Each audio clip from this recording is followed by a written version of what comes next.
want to begin by acknowledging that it might not be possible to identify the best academic model, and it is equally difficult to identify the teaching approach that always results in fully engaged students blissfully high-fiving as they reach stunning conclusions and cross new educational frontiers.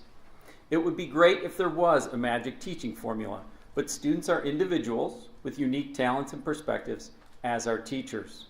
What is possible, however, is to recognize those moments when education is done right. You can see it. You can feel it. It sort of leaps out and smacks you. I imagine you have had moments like that this evening as you've watched our students and teachers present their great work. It can be so powerful. Great education is no longer about keeping a set of rigidly defined academic disciplines, math, history, science, language, art, in neatly organized, self-contained silos where we can track credit hours and clarify the boxes that need to be checked before graduation. We, of course, understand that we need to keep foundational skills and content knowledge integrated with a rigorous approach that challenges students. However, more and more, we know that education works when it is interdisciplinary. When history blends with art, as we just saw during Lizzie Chester and Jane Young's presentation. Remarkable, right?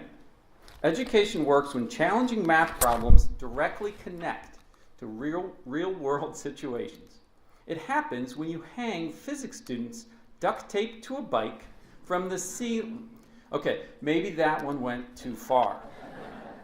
Going beyond the traditional disciplines, Dr. Zhao and Sir Ken implored us to think about creativity and mentioned that creativity leads to job security in the new economy. From other education leaders, we know that service builds empathy in students and provides students a better sense of self-worth.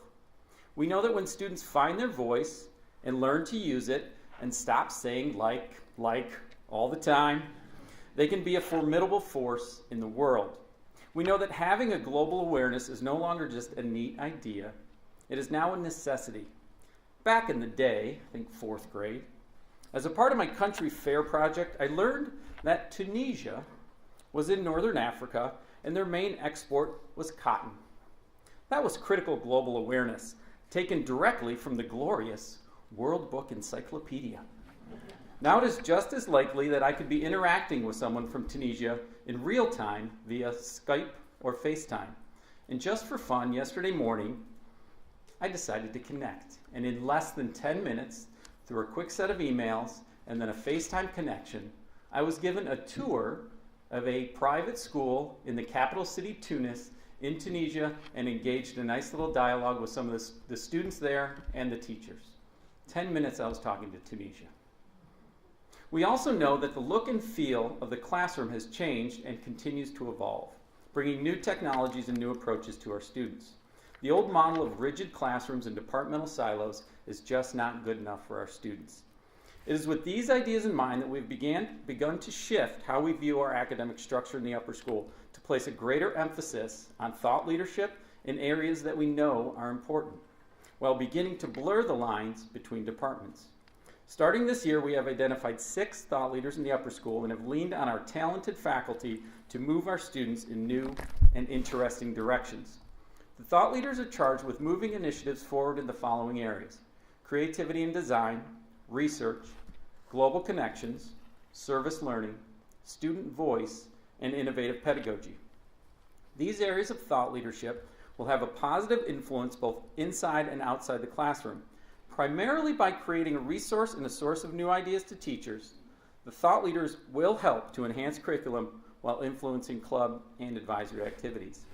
Although we are just getting started with this program, I want to highlight a few initiatives that have emerged from this work. The Global Connection Team's efforts have resulted in the recent unveiling of the first ever Wellington Global Citizenship Certificate. Students who wish to take on specialized requirements in classes, travel, language, and service will have the opportunity to differentiate themselves as certified global citizens. We have just introduced the model to the upper school, and current 9th and 10th grade students will have the chance to join the program. Another initiative new to the upper school is a fully immersive Inspiration Week, where students and faculty will engage in a week-long exploration of wide-ranging topics. In some cases, the project might be linked to work done during the first trimester, such as a capstone trip or a research project. In other cases, the project will reflect the inherent passion, interest, and experience of students and faculty members. The educational and inspirational opportunities will be limitless with this program.